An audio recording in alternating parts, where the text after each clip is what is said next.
मित्रों, आज कहानी है दान और सम्मान की। एक समय की बात है। एक नगर में एक कंजूस राजेश नामक व्यक्ति रहता था। उसकी कंजूसी सर्वप्रसिद्ध थी। वह खाने पहनने तक में भी कंजूस था। एक बात उसके घर से एक कटोरी गुम हो गई। इसी कटोरी के दुख में राजेश ने 3 दिन तक कुछ न खाया। परिवार के सभी सदस्य उसकी कंजूसी से दुखी थे। मोहल्ले में उसकी कोई इज्जत न थी, क्योंकि वह किसी भी सामाजिक कार्य में दान नहीं करता था। एक बार उस राजेश के पडीडीडी हाउस में धार्मिक कथा का आयोजन हुआ। वेद मंत्रों व उपनिषदों पर आधारित कथा हो रही थी। राजेश को सद्बुद्धि आई तो वह भी कथा सुनने के लिए सत्संग में पहुंच गया।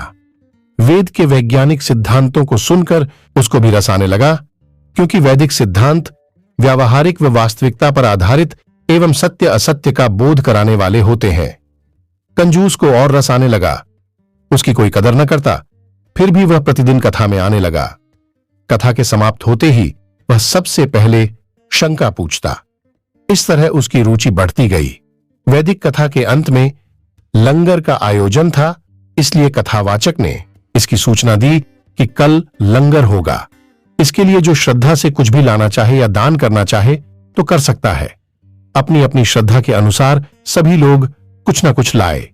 कंजूस के हृदय में जो श्रद्धा पैदा हुई वह भी एक गठरी बांध सर पर रखकर लाया। भीड़ डाच काफी थी। कंजूस को देखकर उसे कोई भी आगे नहीं बढ़ने देता। इस प्रकार सभी दान देकर यथास्थान बैठ गए। अब कंजूस की बारी आई तो सभी लोग उसे देख रहे थे। कंजूस को विद्वान की ओर बढ़ता देख सभी को हंसी आ गई, क्योंकि सभी को मालूम था कि यह महाकंजूस है। उसकी गठरी को देख लोग तरह तरह के अनुमान लगाते और हंसते, लेकिन कंजूस को इसकी परवाह न थी। कंजूस ने आगे बढ़कर विद्वान ब्राह्मण को प्रणाम किया। जो गठरी अपने साथ लाया था उसे उसके चरणों में रखकर खोला तो सभी लोगों की आंखें फटी की फटी रह गईं।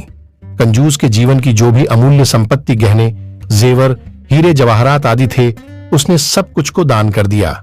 उठकर वह यथास्थान जाने लगा तो विद्वान ने कहा, महाराज, आप वहां नहीं, यहां बैठिए। कंजूस बोला, पंडित जी, यह मेरा आदर नहीं है, यह तो मेरे धन का आदर है। अन्यथा मैं तो रोज आता था और यहीं पर बैठता था, तब मुझे कोई न पूछता था। ब्राह्मण बोला, नहीं महाराज, यह आपके धन का आदर नहीं है, बल्कि आपके महान त्याग, दान का आदर है। यह धन तो थोड़ी देर पहले आपके पास ही था, तब इतना आदर सम्मान नहीं था जितना कि अब आपके त्याग, दान में है। इसलिए आप आज से एक सम्मानित व्यक्ति बन गए हैं। शिक्षा, मनुष्य को कमाना भी चाहिए और दान भी अवश्य देना चाहिए। इससे उसे समाज में सम्मान और इष्टलोक तथा परलोक में पुण्य मिलता है।